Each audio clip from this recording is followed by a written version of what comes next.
High, সবাই কেমন আছো? আশা করি সবাই খুব ভালো আছো। আমরাও ভালো আছি।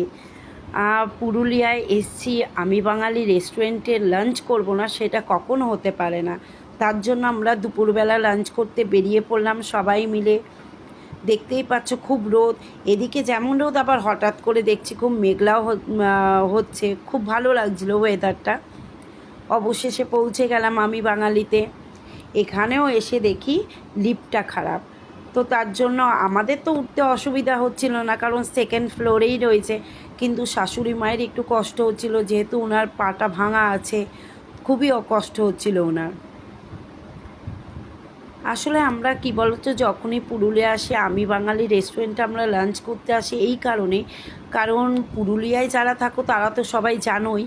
ইভেন হচ্ছে এখানকার একমাত্র একটা কারণেই আসি, সেটা হচ্ছে এখানকার যে অ্যাটমসফিয়ার বলো, তারপর হচ্ছে পরিষ্কার পরিচ্ছন্ন, তারপর হচ্ছে যা রেসিপিগুলো যেগুলো দেয় এত টেস্টফুল বানায়, কি বলবো, খুব খুব টেস্টি প্রত্যেকটা খাবার, ইচ অ্যান্ড এভরি ওয়ান।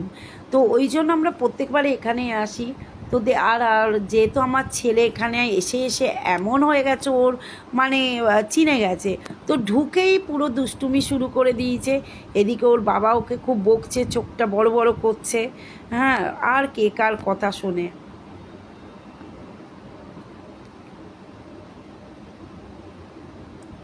এখানে আমরা একটা থালি, তিনজনার তিনটে থালি অর্ডার করেছিলাম, কারণ ছেলে তো অত খেতে পারবে না।